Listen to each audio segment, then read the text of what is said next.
Welcome to another edition of the Rockets Collective. You got three quarters of the Rockets Collective. Of course, Brad will be back next week, but right now you got Will, you got LaShard Bankley, you got myself, Brandon Scott, and we're going to talk about the Rockets' most recent win against the Bulls. More importantly, though, their more recent struggles that they've had shooting the basketball. It's been really frustrating. They've also kind of been losing a little bit last night, notwithstanding. But before we do that, we're going to talk plenty about that. Before we do that, we are going to go to prize picks, and it didn't quite go the way I planned for it with the overlay, but we're going to go with it anyway. Prize picks, overlay or not, is the best place to win cash while watching sports. The app is really easy to use. All you got to do is make a lineup and pick more or less on a few player stats. You can play prize picks in over 40 states, including Texas, California. And best of all, Prize Picks will give you $50 in lineups when you play your first $5 lineup. So that means win or lose, you'll get $50 in lineups. Basketball season is in full swing. We're already past the holidays. I mean, we at the nitty-gritty at this point. So what you need to do is use the promo code ROCKETS and download the app now. Prize Picks, where it's good to be right. All right, fellas. So let's get to it, man. Rockets won 119 to 113 last night. And I was just telling Will before we started the show, if they had lost that game, man, if they had lost that game, it would have been an issue. But they ended up winning it. Before we kind of get into some of the other stuff, I want to get y'all's impressions of both the game itself and then specifically Jabari Smith Jr., who seemed to wake out of his slumber. I mean, it seemed like probably the worst stretch of his career that I can remember. Y'all tell me if y'all think different. But what a way to end it, right? He went on an 8-0 run on his own. I think at some point had like something like 10 points in the fourth quarter, if I'm not mistaken.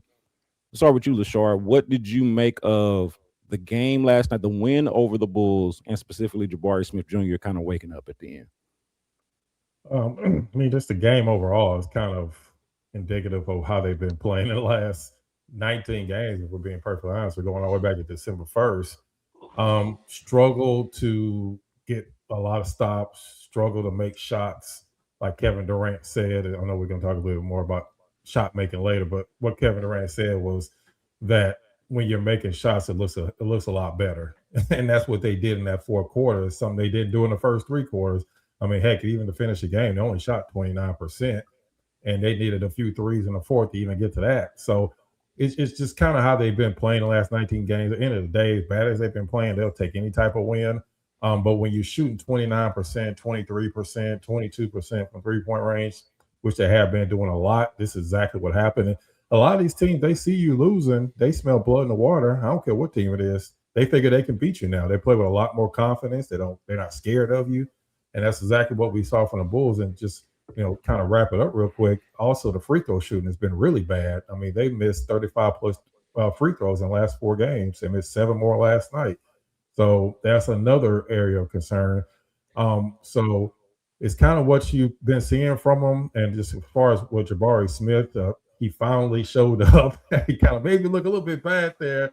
I kind of predicted a couple of games ago that he was going to break out, and then he had one of the worst quarters of his entire career in that fourth quarter loss against Sacramento, or against actually it was against Portland. He had that really bad fourth quarter.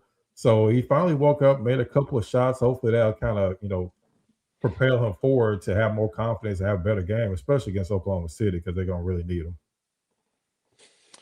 Yeah, I'm trying to pull up Jabari's last couple of games. I should have pulled specifically. Yeah, we'll rock up with the sample. Is it me? My bad. I was saying while you were pulling that up, I was just going to mention on LaShard's point, worst free throw shooting over the last 7 games. Yeah. So I pulled up. Real quick on Jabari. Jabari was 1 for 22 from 3-point range going into that fourth quarter. So that's just. I don't think I realized that. 1 for 22. 1 for 22. Yes. Go ahead, Will, man. That's insane.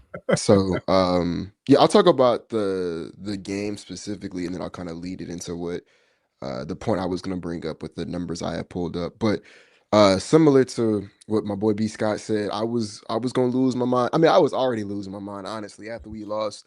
What was the game we lost before? That was to the Blazers twice. I think that's what it was. Wow.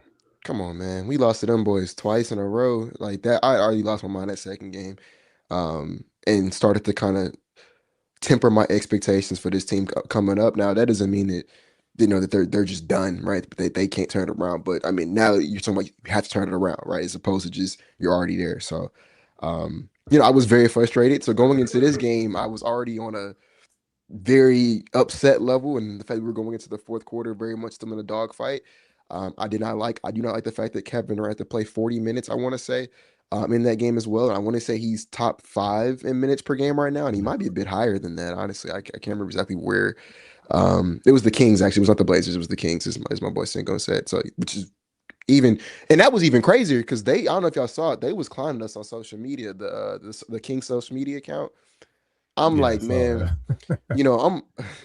I'm I'm only 25, man, but in my 25 years of living, they have never been good. So like to be getting clowned by a team that had never been good is, I mean, that's just not okay, man. So I was already at that level. And so like I said, going into a dog fight, fourth quarter, where Kevin Durant got to play 40 minutes and he's still leading the league in some minutes. I think Amin Thompson might actually be leading the league in minutes.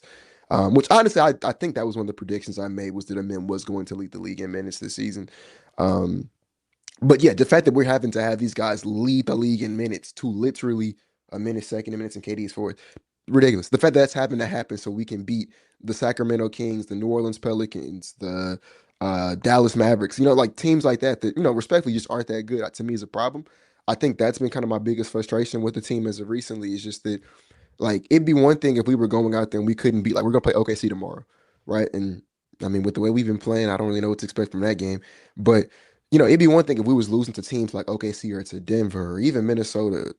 We lost to the Pistons early in the year. They've been rolling, so maybe we losing teams like that. I could be like, all right, like it's a little frustrating, a little concerning. We can't beat the good teams in the league, but that all right. At least it's what I'm saying. It's one of those top teams. You losing to teams that are the 15th seed, the 14th seed, the 12th seed. You know what I'm saying? Like the Kings were the 29th, like including all 30 teams. They were the ranked 29th team in the league, and we lost to them. Like that just, I'm sorry, that just never happened. I don't care if Fred VanVleet's there, if this guy's not. We had Kevin Amin Thompson, Alperen Shingo, and I think we had 3 guys better than their best player.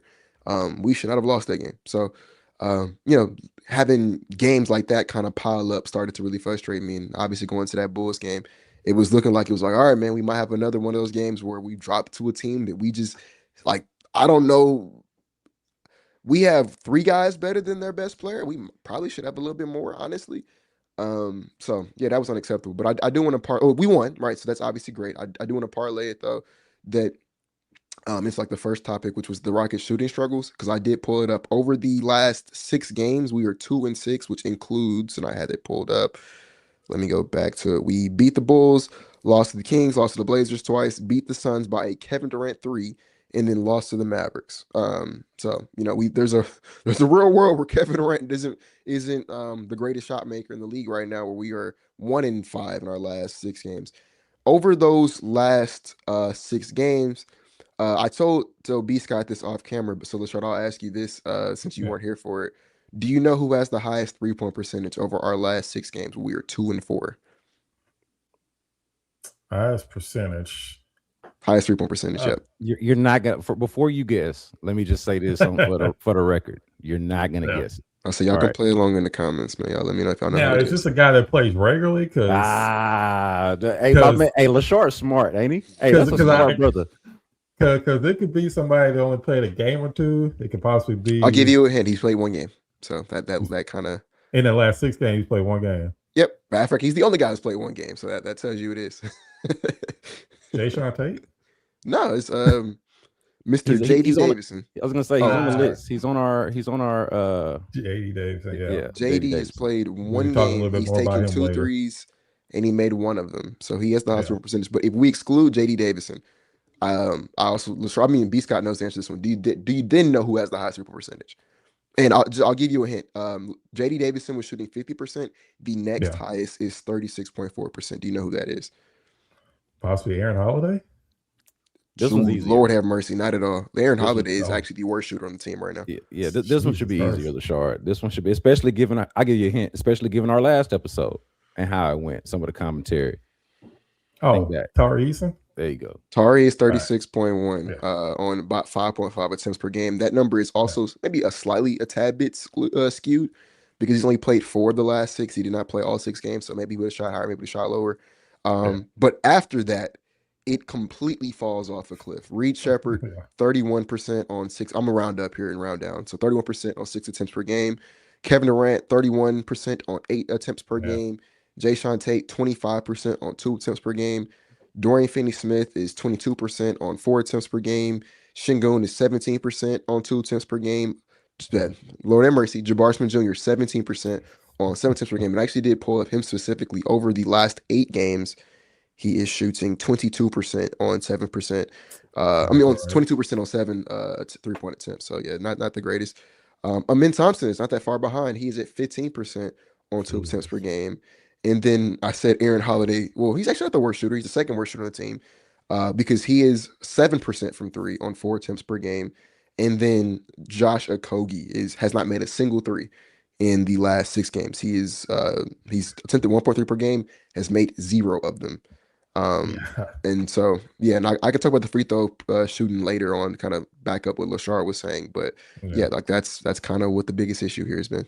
Yeah, so I want to dig into it a little bit more before we move on to JD because I don't have much to add to the points that y'all made about either last night's game or Jabari. I do want to reiterate some of what Will was saying about the trend or kind of being on that edge of feeling like, hey, these guys have already lost games that they're not supposed to lose. Here's a game at home. They haven't had a lot of home games. It's the start of a home stretch. I mean, it's like, let's get it in gear. But I will say, like, it felt to me like they had lost that, or it felt to me like they had left that we're gonna lose to bad teams thing back in 2025 or back in December. The stretch that we've already talked about, the Kings the last time, the Pelicans. Like I thought after Christmas, right? The Christmas Day game against the Lakers, I thought it was a turning of a new leaf. All right, the Rockets are gonna look closer to what like we expect them to look like, is what I'm trying to say. They're gonna look closer to what we expect them to look like. Yeah. And then they do it for a minute, and then they go back to that BS, back to the kind of some of the nonsense. But I want to be fair to them though, and get from y'all, just kind of get some input from y'all. Why do y'all think this is this shooting thing? Because what baffles me, we talked about the low volume, right? Next to last in volume and 3-point shooting, but they were Yeah. one of the better, if not better, 3-point shooting teams, even with that volume. And I remember one of my like Rockets New Year's resolution was to shoot more of them. Y'all are pretty good at it. Let's shoot more threes. And now I'm like, I don't know about all of that, and it's more so based off of the production. I don't know if this is based off of the looks. Do y'all feel like they're getting good looks and just missing them, or is it just a matter of a fragmented, disjointed offense that is still trying to find its way? So just for me, kind of play devil's advocate on their shooting. Yeah, they're shooting bad, and they're just people just missing shots. But the schedule also caught up with them. You got to look before December. They had a really easy schedule, multiple days off between games, didn't have any back to backs, was fairly healthy. Then you flip the calendar over to December and you start having injuries. Shangun missed 9 of the last 20 games. Shangun missed 7 of the last 20 games. Then you have Tari Eason missing multiple games. And then they played 13 and 19 before last night on the road. So, not to make excuses, but we watched the NBA long enough. We know how it works, especially on these long road trips. The first thing that's going to go is your legs. And you see that in the free throw shooting. I think that's more indicative of, looks like a lot of tired legs as well. Because when you start missing free throws, especially, I mean, they weren't the top 3 free throw shooting team before December, but they were middle of the pack, better than they were last year. Last year, they were the worst team in the league in free throw shooting. So they had improved at least to the middle of the pack in free throw shooting. Steven Adams was shooting career high from the free throws percentage before December, and he's kind of fallen off the cliff as far as his free throw shooting. Now they're ranked in the bottom 5 since December 1st in free throw shooting. So part of it was they just looked like they had a lot of tired legs trying to deal with injuries. Even though they had Dorian Finney-Smith back, he can only play a certain amount of minutes, and he still has a long way to go before he gets in the basketball shape. So you were really playing shorthanded, and like Will mentioned earlier, you playing Kevin Durant, 40 minutes a game, even though Amin Thompson is still young, it's still NBA minutes, and you trying to play him 40 plus minutes a game, and then you're dealing with injuries to Alperen Şengün, dealing with injuries to Tari Eason. I mean, eventually it was going to catch up with them, and that's exactly what it did in December. And you could definitely tell they were missing shots, but a lot of that had to do with they just looked really tired at the end of that road trip, and it started to really catch up to them as far as their shooting. And on top of that, they're just not really a like we said last week, they're just not a really good high volume 3 point shooting team. A lot of guys are coming back down to earth and they're shooting worse than they probably will the rest of the season, but they're not going to be back up to where they were at the beginning of the year, like Josh Okogie. Um, Reed Shepard was shooting like 45% from 3 point range. That's just not realistic. So I think we're kind of seeing them coming back down to earth, but instead of stopping at a certain point, they kind of crashed. So I think those shots will start eventually fall, especially on this 5 game road homestand. So I just think it was a combination of things why they shooting just really just fell off a cliff. Hey, Will, before you go, me and you both know who need to be coaching them and training them on their free throw shooting, right? Like we know who the Rocket is. The go-to Rocket free throw shooter right now is arguably their worst shooter overall. Oh, I was gonna mention him when I spoke But about so free throws. I think that's funny that No, it is very they're funny. shooting so poorly, even from the free throw line, and their best free throw shooter is arguably their worst shooter, and somebody who, to your point, was short about the legs, is using a Plays lot the of most legs. minutes. You Yeah, know what I mean? he's So playing the most minutes right now. Well, actually, yes, he is. He's 39.4 minutes per game over the last 6 games, and then KD's at Yeah. 38.5. yeah. Yeah, But Alvin rarely misses these days. but yeah, well, what are your thoughts on the shooting as far as like the looks that they're getting, the reason why, like if we're trying to diagnose why they're shooting so poorly, where do you see it? So I think number one, I think a lot of it is great looks. Like I really wish that I knew how to work the NBA website to figure out exactly how to go to do. I know they do it for individual players, but not for a team. But um the Rockets generate a ton of open or wide open threes. We do. Now, a lot of that is because teams just don't guard us out there, right? Like there was that game against the Kings, I want to say was the game where this was happening, where they like in that fourth quarter, they were just saying Jabari shoot open threes all night. And didn't make them. But like they were willingly conceding open corner threes to Jabari Smith Jr. So we already get a ton of open threes, right? Because a lot of it is teams leaving us wide open.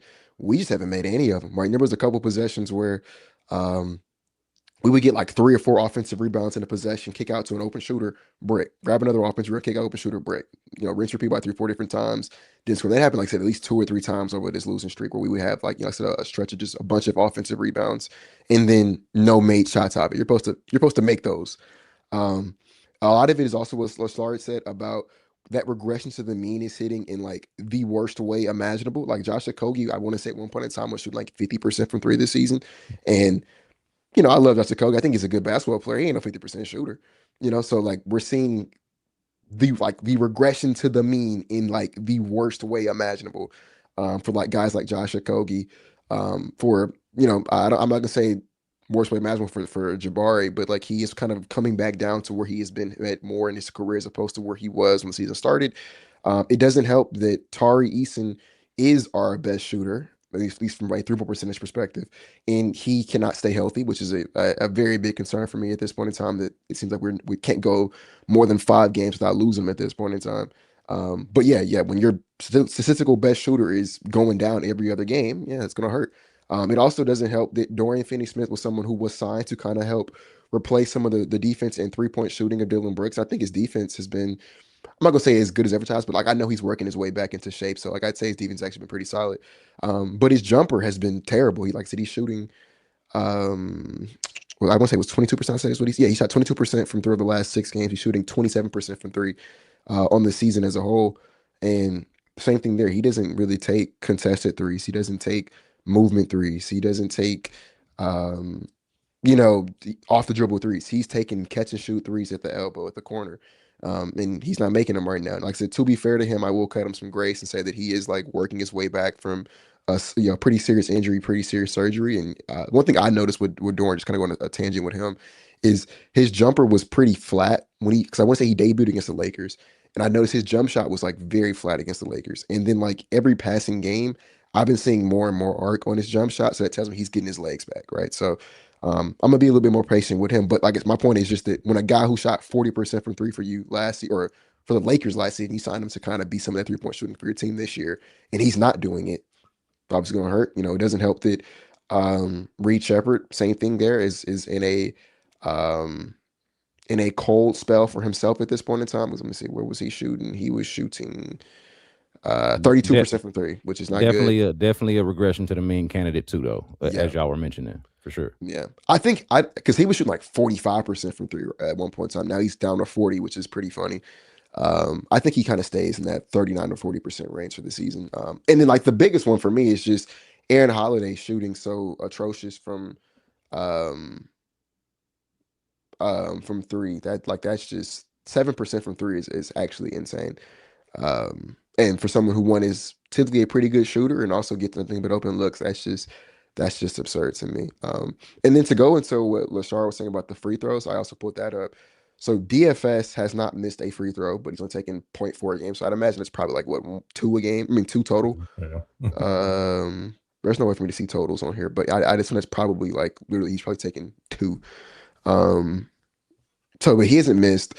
But after that, Kevin Durant has the highest at 86.2%, which is kind of not so any surprise. Min Thompson, too, I think a lot of people are surprised to what B. Scott was saying, is at 83%. And on the season, he's at, I want to say 82%. On the season, he's at 81%. So 10 for 10 last night. Yep, 10 for 10 last 10 for night. 10 last night. And why does it keep taken away from that? Okay, I'm back on it. Free throw percentage. Yeah, and he's taking 8.7 a game, which is also by far the most in team, which is it's really it's more than double the next person. So he's getting to the line pretty frequently, and when he gets there, he's making them, which I think is huge. I think it's just huge because this is someone who's he should be drawing a lot of free throws, should be getting to the line a lot because a lot of his game is getting downhill and putting pressure on the rim. But I think it also bodes well because one of the best ways to show like if someone's going to develop any type of range to their game, you can look at their free throw form and percentage to kind of paint that picture. And like, for example, a guy like Ben Simmons, who could never develop a jump shot, also could never make a free throw. Min Thompson is showing us right now that he's capable of making free throws. Something we saw him work on a lot this offseason, and it's paying off. And I said it yesterday. I'm at the point now where if we had to send someone to the technical and Katie can't do it, I think I'm sending a Min to the line. I don't think I want anybody but a Min shooting it right now. Hey, so that's crazy. First of all, I understand where you come from, but I do want to just to support that idea. Dude has taken 30 free throws in the last 3 games. 30. How many has he missed? Like 2? 5. He's okay. Which I'll take. That's great. I'll take that. He's made 25 of 30 free throw attempts. If I'm looking at this correctly. Right, Chicago, Sacramento, Portland. Those are the last 3 games. He took 11 in the game before that. So 41 over the last 4 games.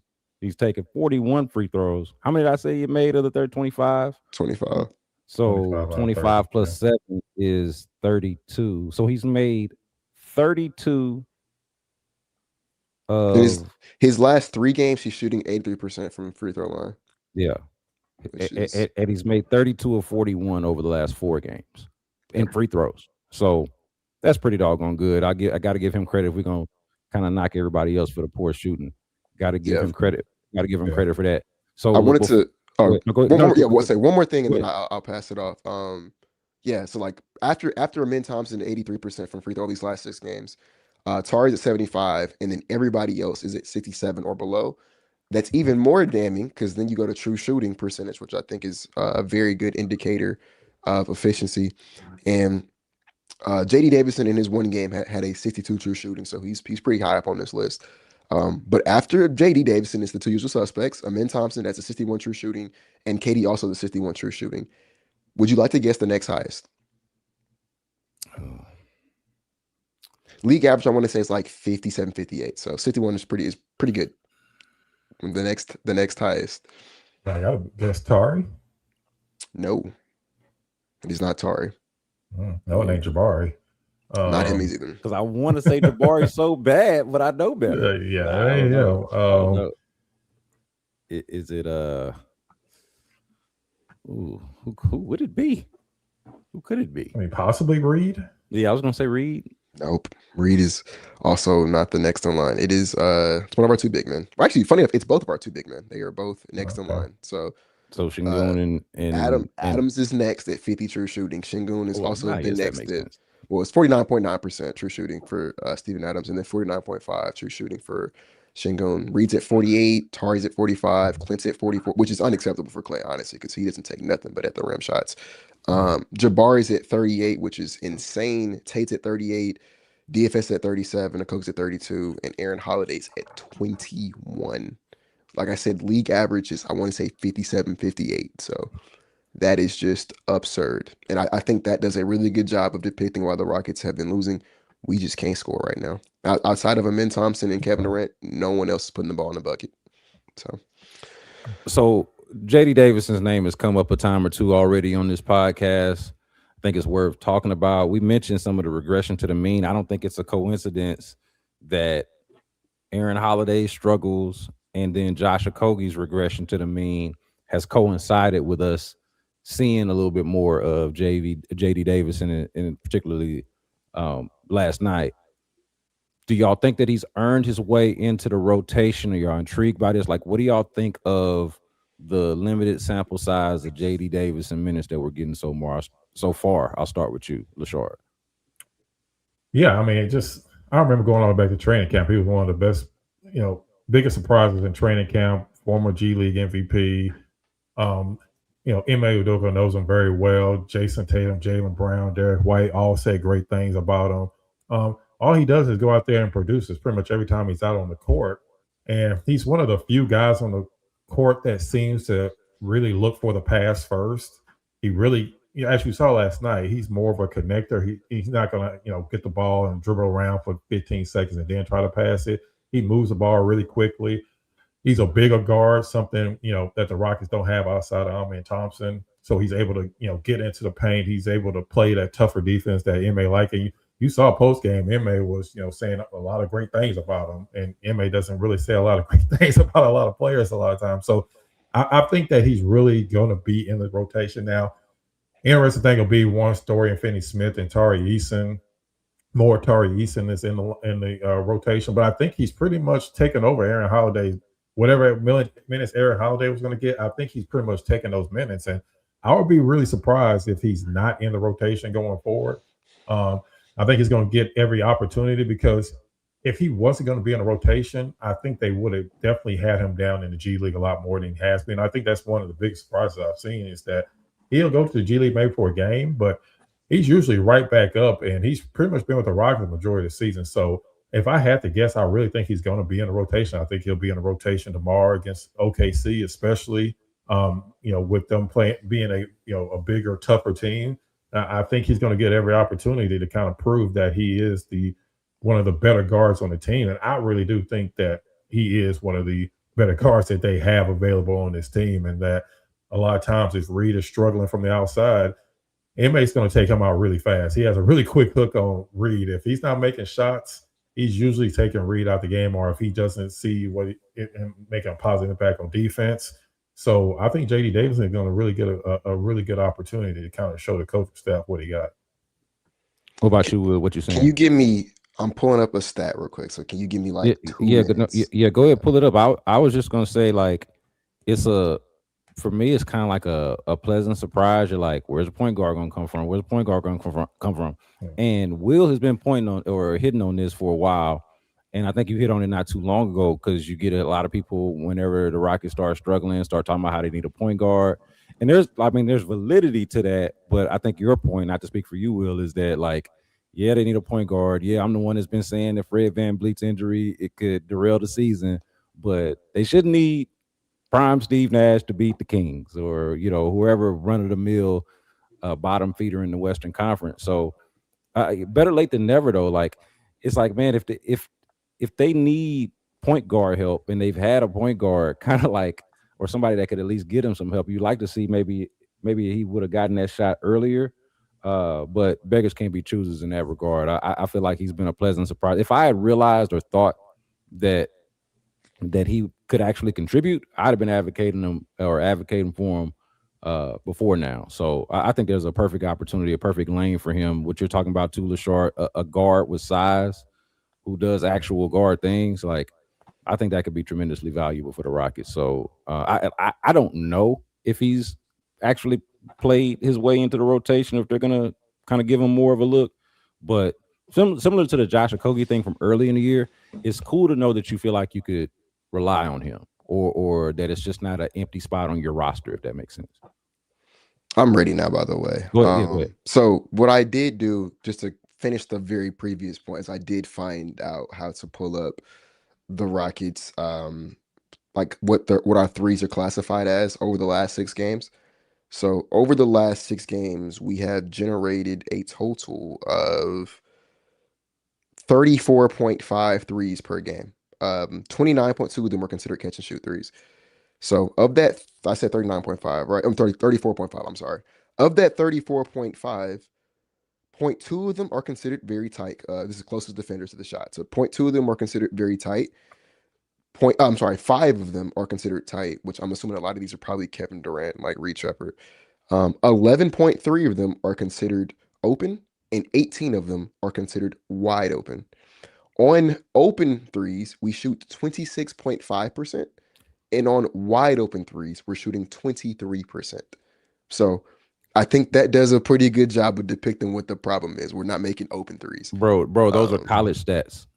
Yeah. That's like college basketball we're talking about. And real quick on that, because I've looked that up before December 1st, they were shooting 40% from three on wide open threes. So funny on the season, difference. they still are. So if I take away the last 6 games filter and just do every game, they are shooting exactly 40% on open threes. They are shooting 33.8% on. Oh, I'm sorry, they're 40% on wide open threes, and they're shooting 33.8% on open threes, which isn't the greatest, but that does a good job of depicting what the problem is. All right, so on to the J. Davidson conversation. I remember one of the things that I like stood out to me very immediately from preseason was just how good JD Davison looked. You don't want to overreact too much to preseason because it is just preseason, but it wasn't necessarily like he wasn't out there dropping 30.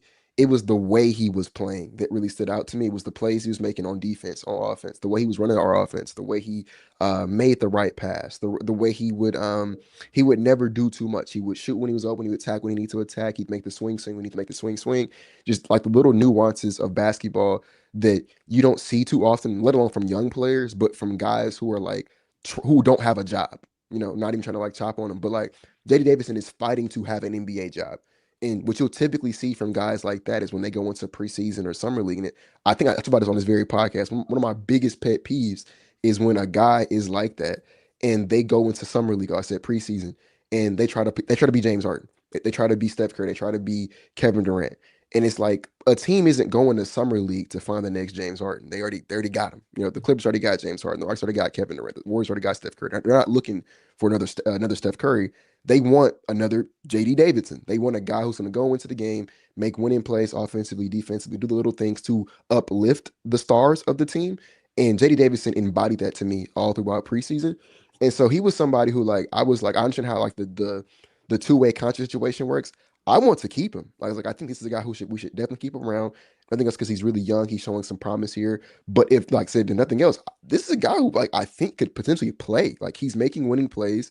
He's not hijacking the offense for a team that's we can be selfish at times. We can be very me first oriented at times. I feel like JD Davison isn't one of those guys who I have to ask myself, is he finna renegade a possession here? If anything, I maybe tell myself he's maybe overpassing at times. And to be fair, I think that kind of balances out with the way we play right now. So I love it. And he checked into yesterday's game, and the first thing he did was he threw 2 entry passes to Steven Adams and Alperen Sengun. And I thought that was I know that sounds crazy that I'm here hyping up entry passes, but if you've been watching the way the Rockets have been playing, you understand why something as simple as an entry pass is pretty good. We don't do that a lot. You know what I'm saying? So that was cool. Another thing I saw a lot was he did a really good job of organizing traffic on offense. I saw him telling people where to be, all right, clear out here so I can let this pass to KD or cut here. So I'm seeing him kind of dictate the offense, and that's what a point guard does. I don't know if I said it on this podcast or on the Brad on Will show, but I said that I think JD Davidson might be the best pick and roll ball handler on the team without Fred. Like I thought he might be the best at it. Based on what I saw from him in preseason, and he didn't run a lot of pick and rolls last night, but when he does, you kind of see like he knows how to do it. He's pretty good at running a pick and roll. And so yeah, I think he is someone who definitely should play, especially if Aaron Holiday is not going to be shooting the ball well. Because the thing about Aaron Holiday that I've kind of had a gripe with is he's not a point guard really. He's more of like a shooting guard, combo guard kind of thing, where he can't handle the ball. But his main asset to a team is his defense and shooting. And he's like he's a solid defender. He's not a great one, but he's close to like a neutral. But when he's shooting 7% from three over the last 6 games, like I mean, yeah, it's kind of like, well, what are you doing out there? JD Davison, isn't shooting 7% from three, although I guess that you could argue that's small sample bias. But what he does do is he knows how to run an offense. He knows how to make those, those the little nuances. He was playing great defense. Yeah, I want to say he had 7 rebounds yesterday as well. Like he was crashing the boards. He found a way to impact the game without being a superstar. And like I said, I think on one hand, like I said, that's how you find yourself a job in the NBA if you're trying to find a job. If JD Davidson went out there trying to be Steph Curry, I guarantee you Ime would have pulled him. But you going out there and starring in a role, that's how that was the Cam Whitmore problem, right? Why he couldn't play last year because he just didn't want to start in a role. And so to answer the question about should they stay in the rotation, I think he absolutely should. I think the concern about because I don't know exactly how it works with two-way contracts, but I want to say there's like a games played threshold you can hit to where Yeah. you have to either sign the guys from back to the G League. I want to say that I saw Beamer Thug say that we are at that threshold now where we could convert the contract if we wanted to without going into the first apron. And I think what he was saying was and this kind of makes sense to me that the Rockets will probably wait close to the deadline before they decide to give a guy like JD Davison the guaranteed contract just in case like let's say somebody gets bought out, right? And in that scenario, you obviously want to give the buyout guy the vetman contract and over JD Davison. But assuming that does not happen, which who knows, assuming we still have a 15 spot on the roster, I think it should go to JD. I think he should get it, and I think he should absolutely play more. I think for a team that has been struggling with point guard play, we could use another guy out there who knows how to play point guard. And I'm not playing by saying what you were talking about, B Scott, with my point guard point. I think people are getting confused with what I'm saying. I have never said that a point guard isn't important to this team. Never. Like I acknowledge full in front that Fred's injury is going to be one of the biggest reasons why we are going to struggle to win a championship this year. We probably won't do it because Fred won't be here, right? That's I've always said that. But to beat the Pelicans, to beat the Kings, to beat the Mavericks, I don't think that Amin Thompson, Alperen Sengun, and Kevin Durant need a prime point guard to go out there and not lose to a team that's tanking, a team that's missing its best players. Like I don't think we should need a point guard to do that. And so I think that's kind of an excuse for me. Now that being said, I mean JD Davison is just the point guard this team is missing. I think that can help. I think also just playing reshape and working out. But yeah, I'll let my plan there. Yeah, so I would just point out another thing that you've actually pointed out in the past, Will, and you're kind of getting at this too on the converting the contract and all of that. Like Rockets fans do have to reconcile or reckon with the fact that this is the team. This is your team. You can like it, you can love it, you can hate it, you can be frustrated, you can be excited, you can be optimistic, you can be pessimistic. But what you definitely need to be is accepting of this is the team outside of a scenario like you just painted, Will, of maybe somebody gets bought out and you bring somebody in on a vet minimum. But and we've done the exercise on this show before on the likelihood or lack thereof of them being able to go acquire somebody of substance, somebody that's different from what they already got, right? From it just kind of being a wash, another JD Davison type, like this is the team. And so if JD Davison can contribute in the ways that it feels like he possibly can, I mean, that's a feather in the cap, and that's something that you got to keep an eye out for. And these are going to be valuable moments and valuable minutes for him, considering that this is the team that they're going to have. So I would point that out. Um, kind of a little bit moving on from that. I did want to ask, because this has come up. Will, you've brought this up. I think it's just hard not to think about or ignore. Hell, Ime Udoka brought it up in one of those Portland games when things went south about the Kevin Durant minutes. Like, can we talk about this for a second? Like, I'm curious on what is the concern or the remedy y'all think for the Kevin Durant minutes thing. Kevin Durant's my age. And like, look, that's just, y'all see the gray in the beard. Like, that's not, this is not it. This is not it. And one of the things, before I throw it to y'all, I'll just say this. One of the things I was really excited about, aside from the obvious, you're getting Kevin Durant, was bringing him to this team specifically, with the idea that he wouldn't have to shoulder a Kevin Durant type of load, right? You've got the requisite incumbent talent that's already here. And so Kevin Durant should be able to just do Kevin Durant things, but without having to play Kevin Durant minutes, if you will, the minutes that he's played over the course of his career, and especially the minutes that he's playing now at 137 years old. I'm just kidding. At 37 years old, where are y'all at right now with the? Are y'all concerned that they are overly reliant on Kevin Durant, as great as we all know he is? I'll let Lashard go. Yeah, I mean, absolutely. You don't want to play Kevin Durant. I mean, 40, 37, 40 minutes a game. And I know that some of the coaching staff absolutely doesn't want to do. And not that he has a long injury history, but he does have an injury history. I mean, we just saw it last year in the game against the Rockets, where he had an ankle injury.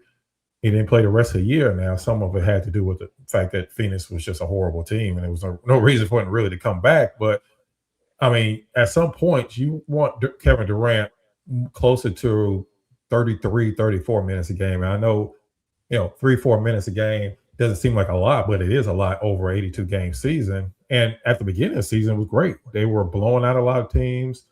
He didn't have to play a lot of fourth quarters. But now the schedule is picking up. Now you're dealing with other injuries. Team is struggling. Now he's having to play these minutes just to win games over teams like the Chicago Bulls and the Sacramento Kings. And then they're not even winning those games. So it's definitely a concern. And I think a lot of it has to do with the Rockets are just they're kind of in limbo right now. Like I said, they're dealing with a lot of injuries. Alperen Sengun, like he said last night, is still not 100%. He's playing on basically a sore ankle every single night. He said he's probably not going to be good anytime soon. So you have to deal with that. And like we talked about before, Tari Eason, unfortunately, just cannot stay healthy. So then who do you have after that? I mean, yes, Amin Thompson is great, but you don't want Amin Thompson being your only scoring option. And so now you're dealing with people like Reed Shepard. You're dealing with people like Dorian Finney-Smith, who's still struggling to come back. So unfortunately, it's kind of where they are right now. And Kevin Durant's the type of person where you try to get him to sit out games. He's not going to want to do that. And I know, of course, it's a coach's decision. He should be the one making that decision. But when you're dealing with somebody of Kevin Durant's stature, you're going to take in consideration what he wants a lot of times too. So yes, it's a major concern. So the only way to remedy it is basically to start playing better as a team so that he's not having to play a lot of these fourth quarter. Like you see Shea Gilgeous-Alexander over there in Oklahoma City before their little rough stretch that they had a couple weeks ago. He barely played any fourth quarters. So, yeah, that's basically where the Rockets need to get to a point where they're, especially against these bad teams, they're pretty much blowing them out by the third quarter so that he doesn't have to play a lot of these fourth quarters. Because if not, later on the season, it's going to catch up to him one way or another. Yeah, I think, in the absence of Alperen Sengun, so, from when he went down, Kevin Durant and Amin Thompson were guys who were definitely like stepping up for the Rockets. Like I said, both of them were I still have it pulled up. So Amin is averaging 23 points per game. One was it? I said it was 61 true shooting. Is that what I said it was? Yep, 61 true shooting. And then Katie's averaging 30 points per game on 61 true shooting. Yeah, which is, I mean, goodness gracious, that's absurd. But like, so yeah, those guys are obviously taking care of business. But after that, it plateaus, right? The next highest guy, 'cause I want to include Shingo in here, is Tari Eason at 13, Jabari at 12, right? And, we talked about their efficiency, their true shooting earlier. When no one else is really out there making shots, creating offense for the team, it's going to struggle, right? Because I saw Shingun was in the comments talking about, is it on Ime because we keep losing? And I want to pull up that I looked it up. We held the Suns to 97, the Blazers to 103, 111 the second game.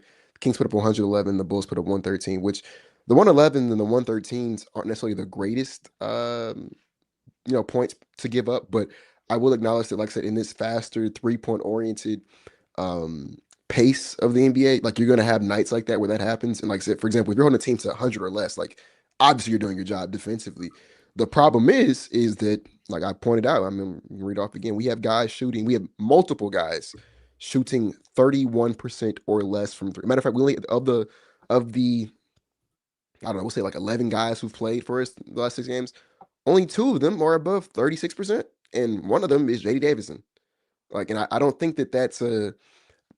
I don't know how Ime's supposed to make guys make open threes. Like that's kind of out on him. If we're shooting, I pulled it up. I pulled it up again.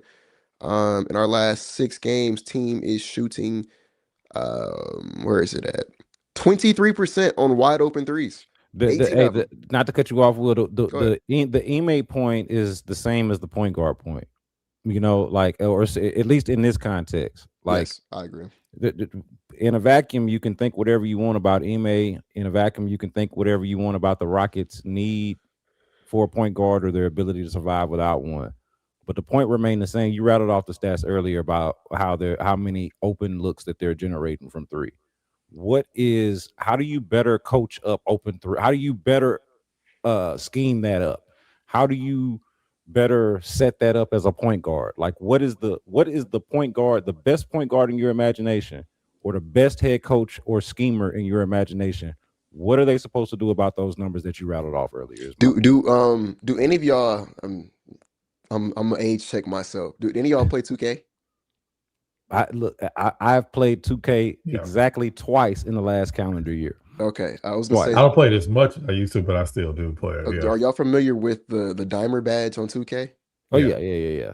So I think people think that Dimer is a real thing. Where like if you have a really high pass accuracy and you pass it to a shooter, that the likelihood they make a shot goes up.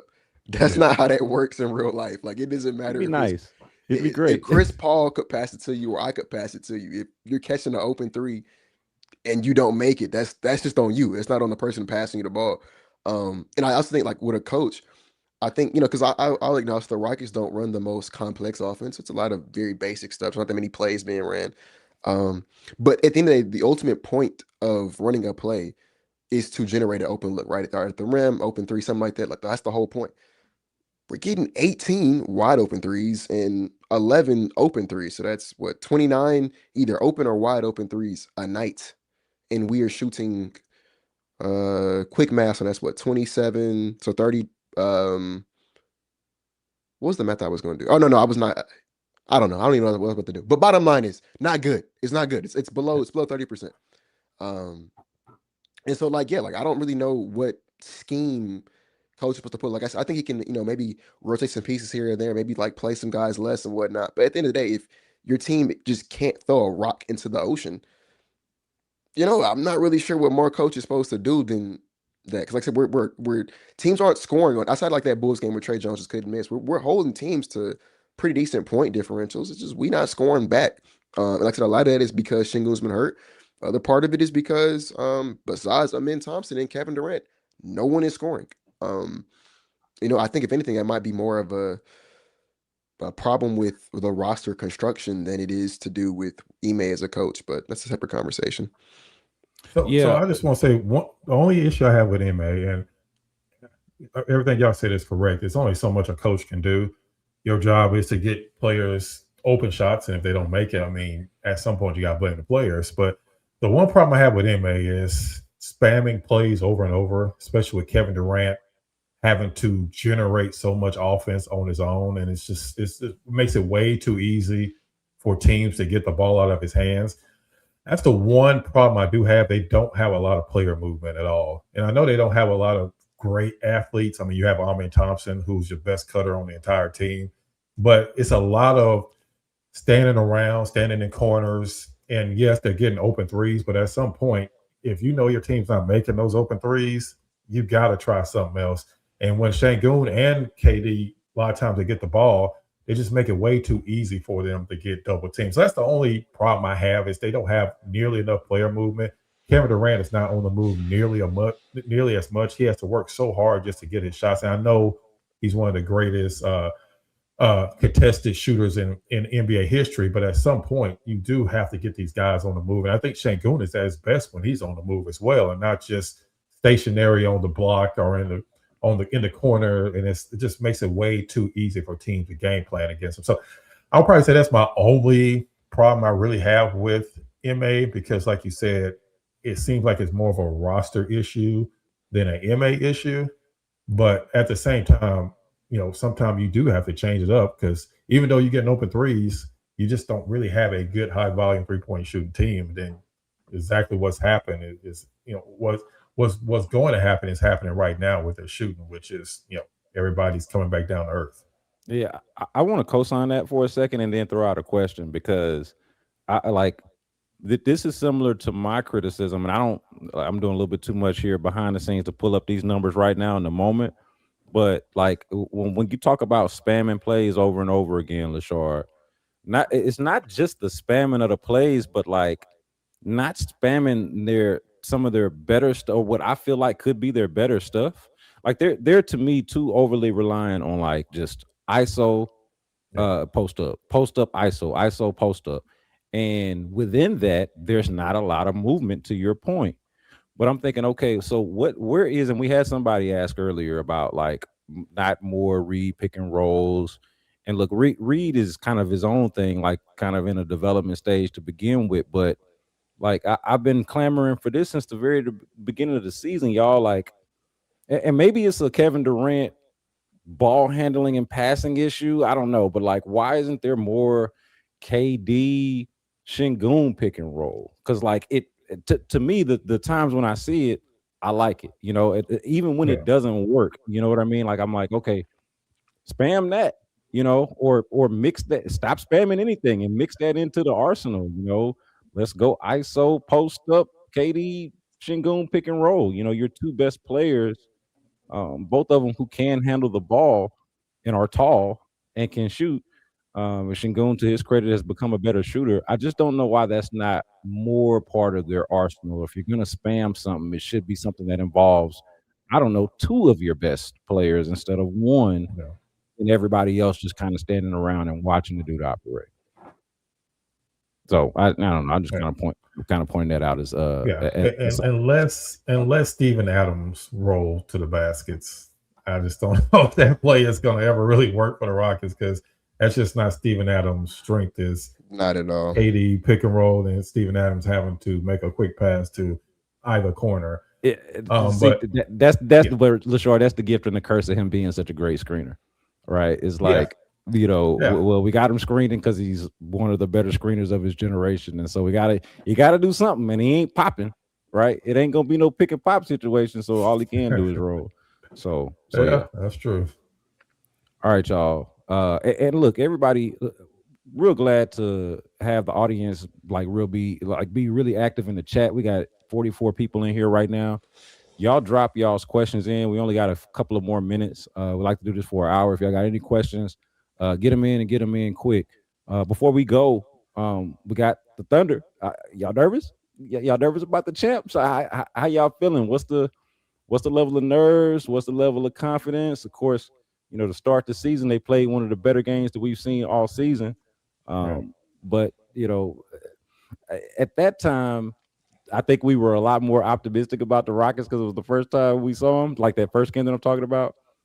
Fast forward to today, a little bit uneasy. How y'all feeling about this game? What are y'all going to be kind of having your eye out for as the Rockets take on the defending champs?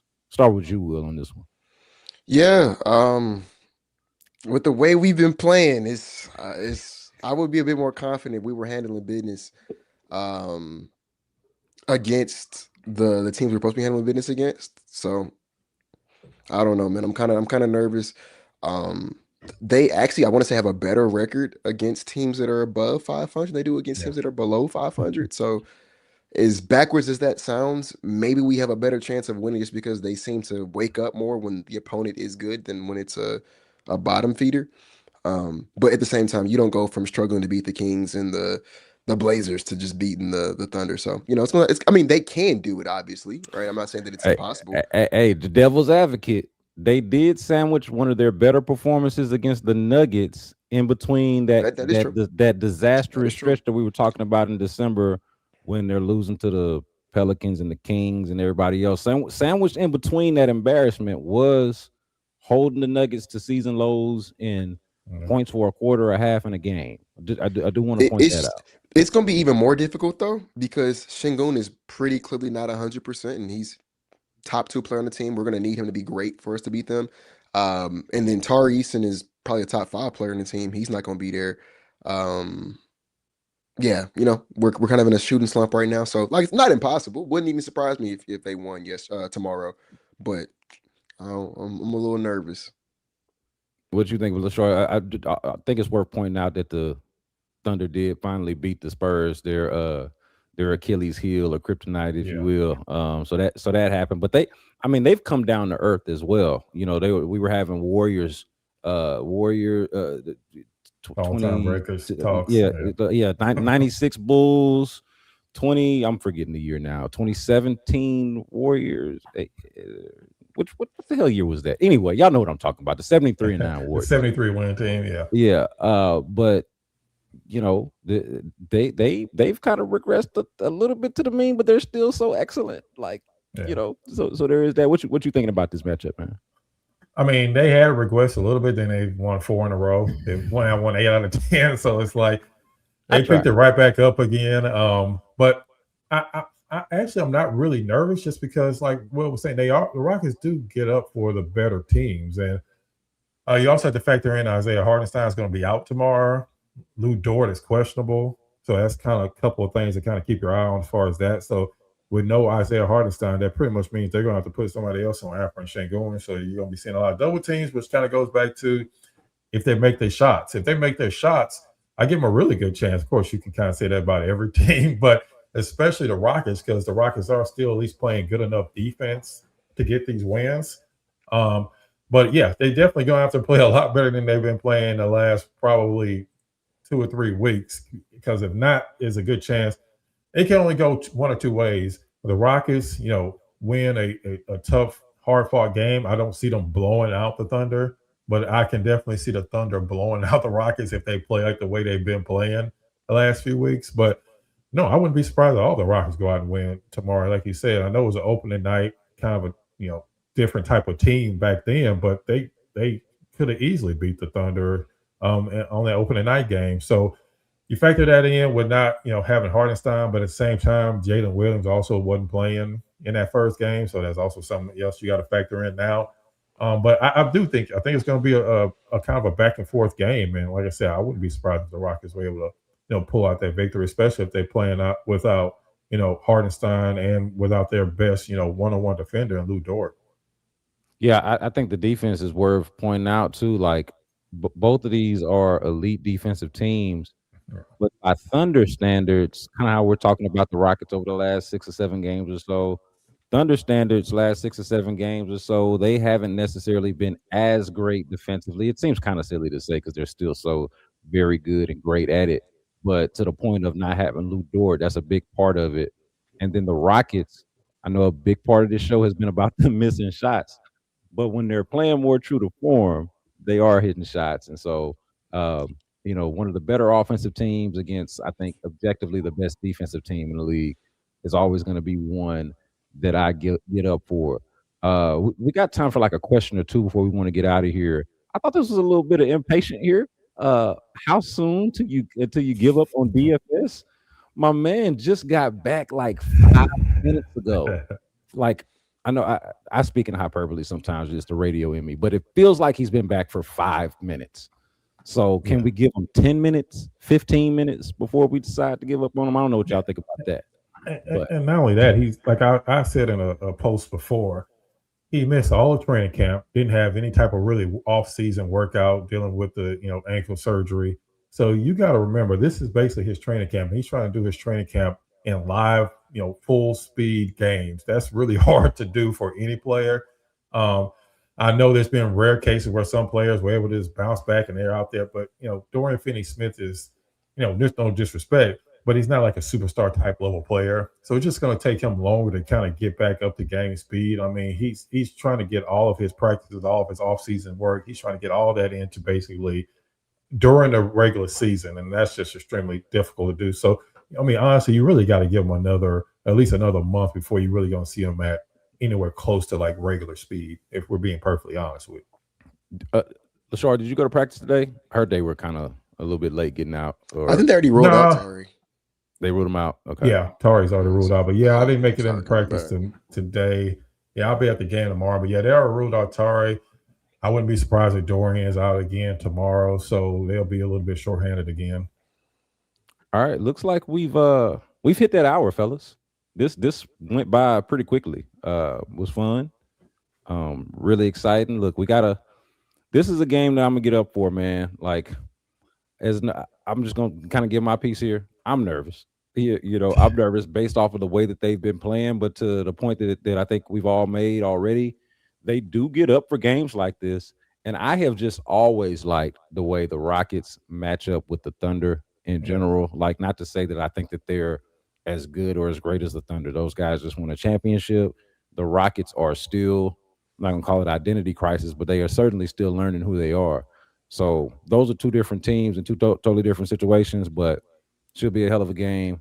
I'm looking forward to it. Yeah, man, y'all make sure y'all check out the Rockets Collective. We should be, full roster a week from now. I saw Brad in here in the chat anyway, taking a day off but still contributing to the show. Look forward to having him back next week.